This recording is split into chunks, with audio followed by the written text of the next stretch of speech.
नहीं है, आप लोग अगर नहीं पैदा करना चाहिए, पूरी मजबूती से लड़ेंगे और हम समझते हैं कि लगभग सभी सीटें हम लोग जीतेंगे। दूसरा भोजपुर, तीसरा गया, चौथा नालंदा।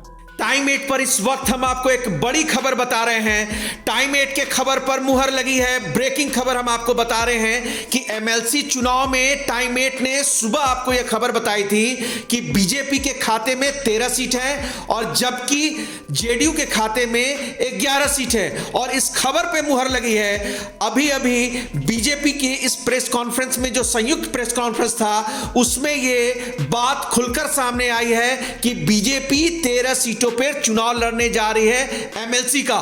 साथ ही एक सीट बीजेपी अपने कोटे से पारस गुट की जो लोजपा है उसको दे रही है।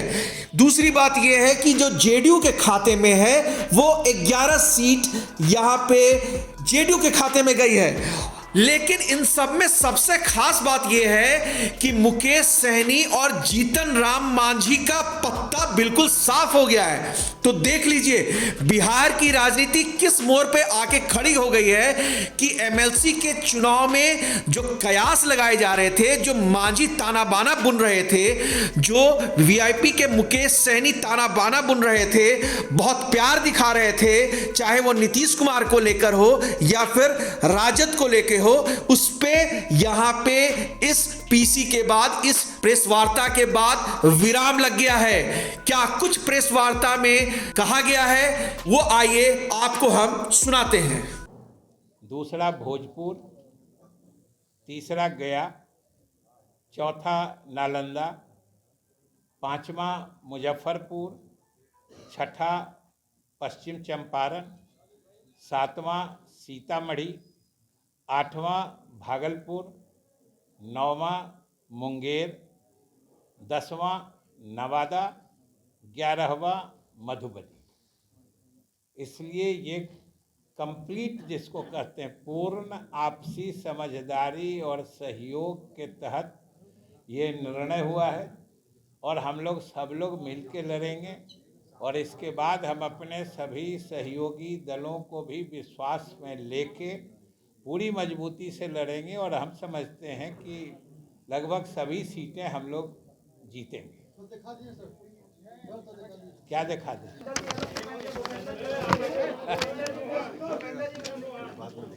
अच्छा, बाद में दिखा।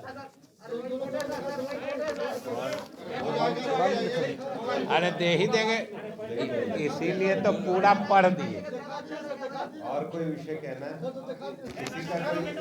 किसी का कोई और प्रश्न हो तो हम सहयोगी दलों को विश्वास में लेंगे, ये विजय चौधरी जी ने कहा। हमने इसीलिए शुरू में ही कह दिया, क्योंकि मुझे पूरी उम्मीद थी कि आप ये प्रश्न पूछिएगा। हमने कह दिया कि ये भाजपा और जदयू का समझौता हो चुका है और हम लोग अपने अपने सहयोगी दलों को भी विश्वास में लेंगे।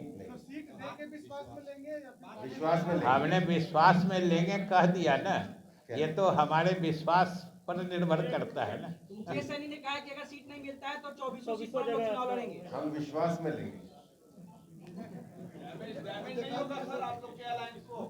हम विश्वास में लेंगे, सबको चलेंगे। 50 सीट पर कौन लड़ेगा, आप या मुकेश सहनी जी? वो अभी आज का अभी तो विधान परिषद की बात हो रही है, तो आप लोग सभा की तरफ कहाँ चले गए? नाराज नहीं हो जाएंगे? नहीं, सब हम विश्वास में लेके करेंगे। विश्वास में आने से कहीं कोई नाराज होता है? की भी संभावना है सर। बोल रहे हैं कि 24 सीटों पर लड़ूंगा। और किसी का कोई प्रश्न? और कोई प्रश्न? समय आने पे कर देंगे। सर, शिक्षकों को शराब माफियाओं से लड़ने के लिए भेजा जा रहा है, सारे दलों की सहमति है इसमें। सबसे पहले तो भले आपने प्रश्न पूछ ही दिया, तो शिक्षकों को शराब माफियाओं से लड़ने के लिए नहीं कहा गया है। हम आप सब लोगों से यही निवेदन करेंगे कि इसमें कोई कन्फ्यूजन क्रिएट कराने की स्थिति नहीं बननी चाहिए। बात साफ है कि ये कोई नई बात तो है नहीं। पूरी बिहार सरकार की तरफ से बिहार की जनता से, बिहार के नागरिकों से अपील किया जा चुका था कि जहां कहीं कोई आपको शराब पीते नजर आए, कोई शराब में व्यापार करते नजर आए, कोई शराब का स्टॉक रखे पता चले आपको, तो उसकी सूचना आप सरकार को दीजिए। सरकार आपका नाम, आपका पता गोपनीय रखेगी और कार्रवाई करेगी।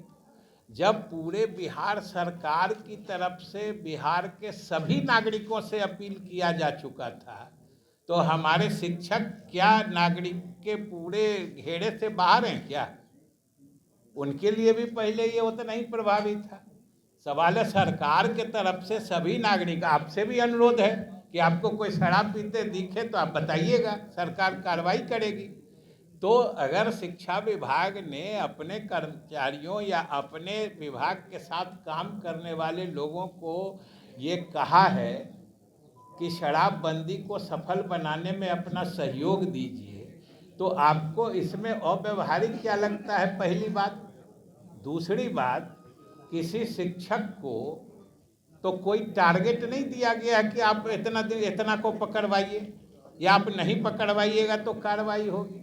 ये तो सामान्य जो सरकार के तरफ से पहले अपील की गई है, उसको विभाग ने इंटरनल सर्कुलेशन में शराबबंदी को सफल कराने के लिए कहा है। ये तो अगर उनको दिखेगा तो सूचना देंगे, नहीं दिखेगा नहीं देंगे, इसमें कोई बाध्यता तो है नहीं।